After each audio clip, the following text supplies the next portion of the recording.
Faire une commande, c'est quoi? Une commande est à réaliser avant le début de votre examen, mais aussi avant votre travail pratique, afin de déterminer la masse des matières premières à mettre en œuvre pour réaliser le travail demandé. Il va y avoir 4 étapes de réalisation. La première va être la détermination de la masse totale de pâte dont vous avez besoin. Petit rappel, la masse est la mesure d'une quantité de matière. Elle s'exprime en grammes et se mesure à l'aide d'une balance. Alors que le poids correspond à la force d'attraction exercée par la Terre sur un objet, et lui, il s'exprime en newtons. Souvent, dans le langage commun, les deux sont confondus. Attention de ne pas commettre cette erreur. L'étape suivante, après avoir déterminé la masse totale de la pâte, va être de déterminer la masse totale de la recette de base. Une fois que vous avez ces deux informations, il va falloir déterminer le coefficient de proportionnalité qui existe entre ces deux grandeurs. Et enfin, une fois que vous connaissez le coefficient de proportionnalité, il ne restera plus qu'à déterminer la quantité d'ingrédients nécessaires. Pour déterminer la masse totale de la commande, vous devez connaître chaque masse des produits demandés, soit en pâte crue pour les CAP, ou parfois en produits cuits pour d'autres diplômes. Attention, suivant les régions, les pains ont un nom identique, mais non pas la même masse. Nous allons voir un exemple de commande. Vous avez à produire 23 baguettes, 11 pains, 21 petits pains et 10 ficelles. Attention, pour l'ensemble de ces produits, il va falloir utiliser la recette de base, celle du pain français. Nous vous indiquons la recette. 1000 g de farine de tradition, 640 g d'eau, 18 g de sel, 7 g de levure et 250 g de pâte fermentée. Ce qui nous permet d'obtenir la masse totale de la recette de base, 1915 g. Rappelez-vous, la première étape est la détermination de la masse totale de la commande. Pour cela, on utilise la masse des produits crus. Mais comment pouvons-nous faire?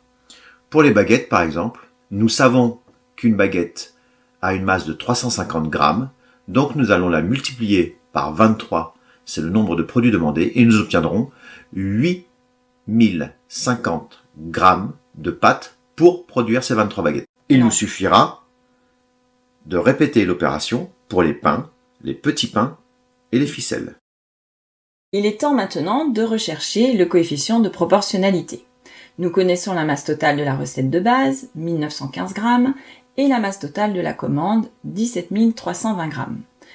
D'ordinaire, en mathématiques, ces informations sont reportées dans un tableau de proportionnalité qui souvent se présente de manière horizontale. L'objectif est de trouver le coefficient à appliquer pour passer de 1915 à 17 320. La méthode utilisée en mathématiques est de diviser la deuxième ligne par la première ligne, soit 17 320 divisé par 1915.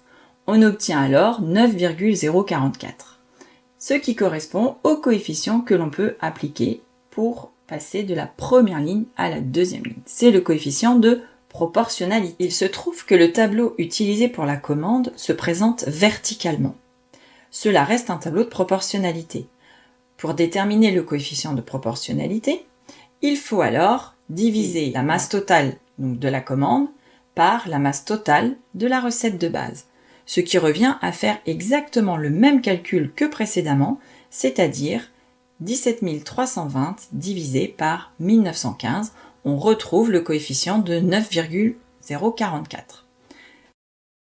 En laboratoire, vous allez arrondir ce résultat. Ici, on a choisi d'arrondir à 9,05. Souvent, le coefficient est arrondi à l'excès. Cela permet d'avoir de la pâte en plus. Vous saurez quoi en faire. Nous allons maintenant appliquer le coefficient obtenu pour chaque ingrédient. Donc 1000 fois 9,05 égale 9050 g pour la farine. On procède de la même façon pour la quantité d'eau, de levure, de sel et de pâte fermentée. On obtient un total de 17 330,75 g de masse totale pour la commande. La différence entre les deux résultats est négligeable, ceci est acceptable. En fait, petit détail, lors de l'examen, vous n'avez pas besoin de préciser les calculs que vous avez effectués. Mais dans les cases du tableau, vous mettez uniquement les résultats attendus. Pour maîtriser cette méthode de réalisation de la commande, il suffit de vous entraîner. À vos calculatrices!